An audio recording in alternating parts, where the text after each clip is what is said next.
اجاز صاحب یہ فرمائیے گا کہ یہ انڈیا کی ایئر فورس جو ہے وہ تو ان کے پاس جہاز بھی اچھے تھے، زیادہ تھے، ان کی تیاری کم تھی، پائلٹ کمزور تھے، ٹریننگ نہیں تھی، یا ویسے بدنصیبی تھی ان کی، یا ٹیکنیکلی فالٹ تھے، کیا تھا انہوں؟ میں جاوید صاحب آپ کے سوال کا جواب دینے سے پہلے تھوڑا سا ایک پرسپیکٹو آپ کو بتاؤں.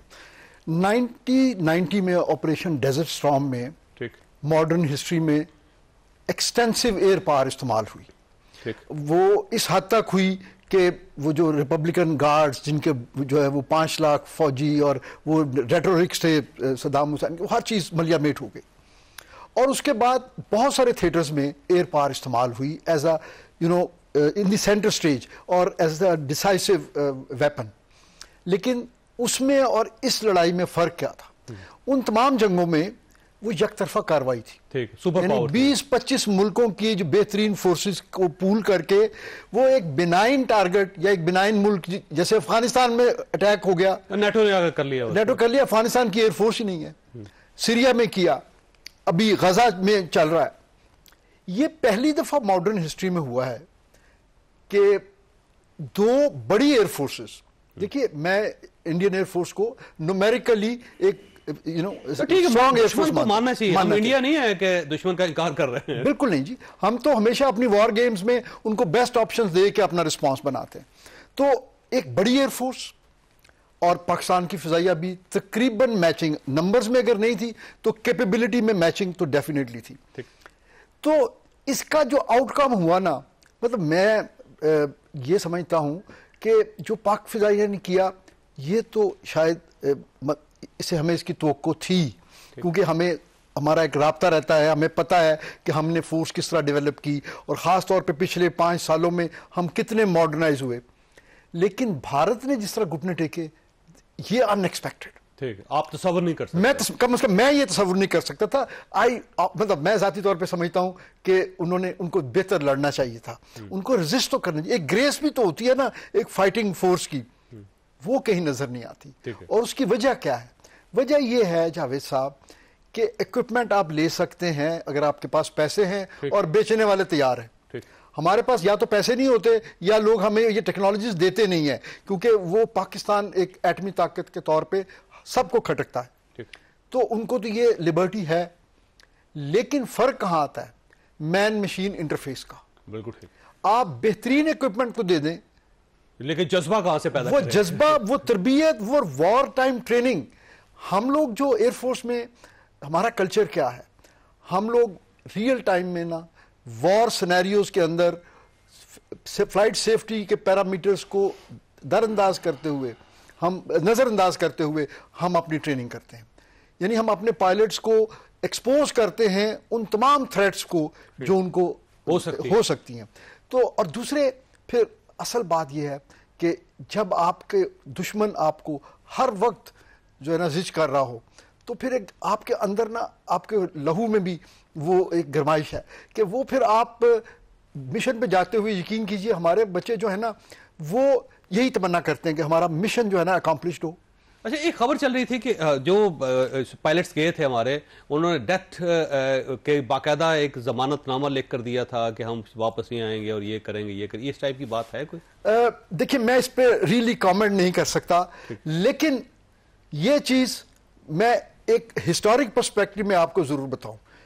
1965 میں سرفراز رفیقی صاحب اور ان کے نمبر 2 جو تھے سیسل چودھری صاحب تھے. سیسل چودھری صاحب نے یہ بات مجھے پرسنلی بتائی.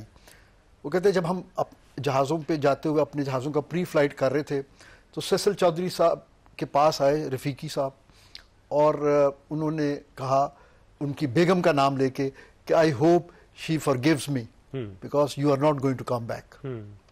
یعنی یہ جذبہ تھا اور رفیقی واپس نہیں آئے لیکن وہ ایوییشن کی تاریخ میں امر ہو گئے. بالکل صحیح بات ہے. ہر کنٹونمنٹ کے اندر ایک روڈ ہے. تو یہ جو جذبہ ہے نا یہ ہمارا سینٹر آف گریوٹی ہے. میں سمجھتا ہوں کہ ہماری خوش نصیبی ہے کہ ہمارا جو اس وقت ایئر فورس کالج تھا، قائد اعظم وہاں تشریف لائے اور انہوں نے ہمیں ایک نصب العین دیا.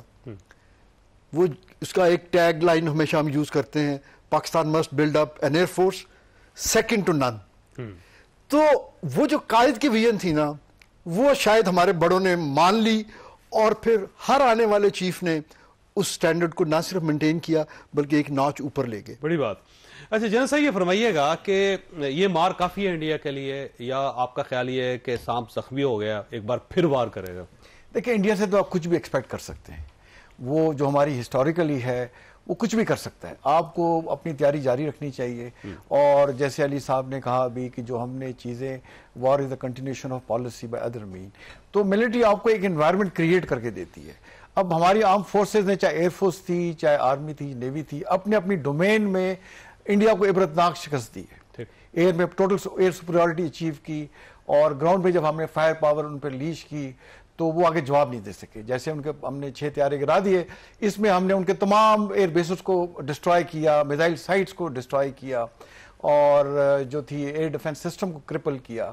تو نیوی نے ان کے INS وکرانت کو مجبور کیا, بلکہ لاک کر کے بیٹھ گئے. اگر وہ ریٹریٹ نہ کرتا تو شاید نیوی کے میزائل ان پہ ہم داغ دیتے. وہ ان کی سیفٹی تھی, خوش قسمتی تھی, واپس وہ چلے گئے. تو انڈیا سے آپ کچھ بھی ایکسپیکٹ کر سکتے ہیں, بٹ میرا یہ خیال ہے اس دفعہ حالات ڈفرینٹ ہے. اس دفعہ چیف آف جو آرمی اسٹاف ہے, جیسے ہماری لینڈ اسٹریٹجی ہے, اس کو جنرل سعید عاصم منی نے بڑا سکسیسفلی اس کو ایگزیکیوٹ کیا ہے. اور ساتھ ہمارے جو نیشنل سیکورٹی ایڈوائزر ہیں اس دفعہ, وہ سٹنگ DGISI ہے. میں ان کے ساتھ بڑا کلوزلی ایسوسیٹ رہا ہوں, اور وہ بڑے اپنے ایک بڑی جو ہے مورلی ہائی گراؤنڈ سے ایک بڑی لیگیسی کیری کرتے ہیں اپنے فادر کی.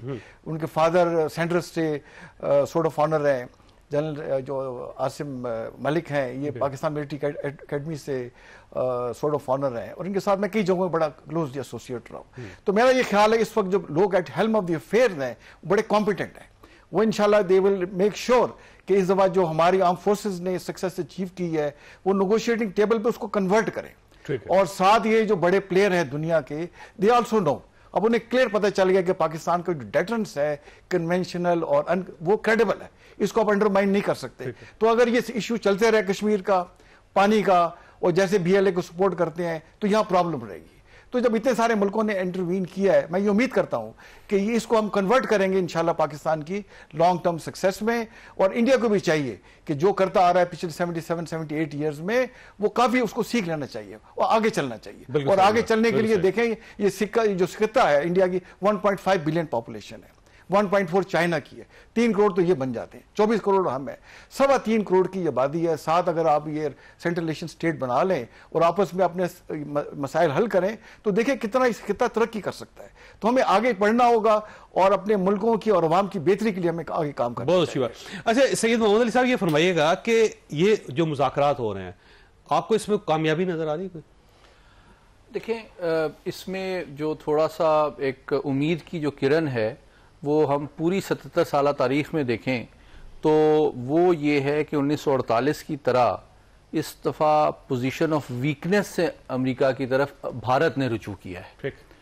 تو اس کی جو اسٹریٹجک ویکنس ہے اور جو پولیٹیکل کاسٹ ہے موڈی صاحب کے لیے, اور انٹرنیشنل جو مطلب بھارت کے امیج کو جو نقصان پہنچا ہے, اس کو ہم کیسے انڈیورنگ ڈپلومیٹک گین میں ٹرانسلیٹ کر سکتے ہیں, اب یہ ہماری پولیٹیکل اور ڈپلومیٹک لیڈرشپ کے اوپر ڈیپینڈ کرتا ہے. یہ بہت امپورٹنٹ ہے. جیسے جنرل صاحب نے کہا کہ آپ نے ایک انیبلنگ انوائرمنٹ کریٹ کر دی ہے, آپ نے انوائرمنٹ کو شیپ کر دیا ہے. پاکستان اور انڈیا کے درمیان ساؤتھ ایشیا میں بیلنس آف پاور کو چینج کر دیا ہے. اب آپ کا سفارت خانہ 20 سال سے پریس ریلیز میں کیا لکھا ہوتا تھا, جی we should be treated with sovereign equality. تو آپ نے اپنے قوت بازو سے یہ سوورن ایکوالٹی اچیو کر لی ہے. تو اب آپ نے اس کو انڈیورنگ ڈپلومیٹک کمٹمنٹ میں کنورٹ کرنا ہے.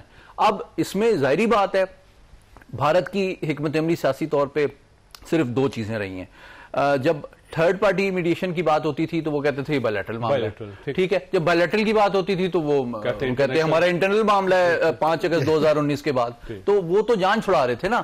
اب وہ امریکہ نے اگر اس کنڈیشن پہ یہ سیز فائر کرایا ہے کہ آپ بیٹھیں گے اور مذاکرات کریں گے اور مسئلے کو حل کریں گے, تو پھر مجھے امید ہے کہ کچھ نہ کچھ پروگریس ہو سکتی ہے.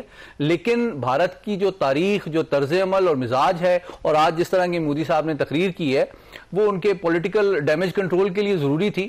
لیکن جو عزائم ہیں ان کے, یہ بہت امپورٹنٹ ہے کہ اس میں بھی تبدیلی آئے. لیکن اس میں انہوں نے مانا ہے کہ مذاکرات ہوں گے, تو وہ دہشت گردی پہ ہوں گے، مذاکرات ہوں گے تو وہ آزاد کشمیر پہ ہوں گے. یعنی وہ مان رہے ہیں کہ مذاکرات ہو رہے ہیں اور یہ دونوں چیزیں اس ایجنڈے میں شامل ہیں. جی بالکل، اس میں کوئی شک نہیں ہے.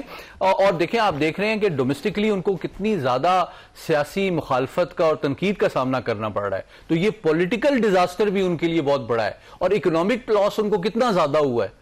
آپ دیکھیں، آپ نے 70% انڈیا کی 1 ارب انسانوں کی بجلی بند کر دی ایک سائبر اٹیک کر کے. یہ ہسٹری میں اس کا کوئی پریسیڈنس نہیں ہے. تو ان کو اکنامک لاس بھی بہت ہوا ہے، ڈپلومیٹک بھی ہوا ہے، پولیٹیکل بھی ہوا ہے، ملٹری بھی ہوا ہے. امیج بڑا خراب ہوا ہے. جی تو اب آپ دیکھیں، لیکن میں ایک بات کہنا چاہتا ہوں جو بڑی پروفاؤنڈ ہے. یہ امپیکٹ اور ایفیکٹ ٹیمپرری ہے. ان کو لاسٹنگ اور انڈیورنگ گین میں کنورٹ کرنا آپ کے سفارتکاروں اور آپ کی لیڈرشپ کی ذمہ داری ہے. ٹھیک ہے، میں نے بریک لینی ہے، لیکن سوال آپ کے پاس ہی چھوڑ کے آ رہا ہوں کہ اس وقت یو ایس اے اور یو کے دونوں ایکٹیو ہیں، تو کیا دونوں مودی سے وہ منوا لیں گے جو وہ نہیں ماننا چاہتے؟ چھوٹی سی بریک کو، بریک کے دوبارہ ضرورت.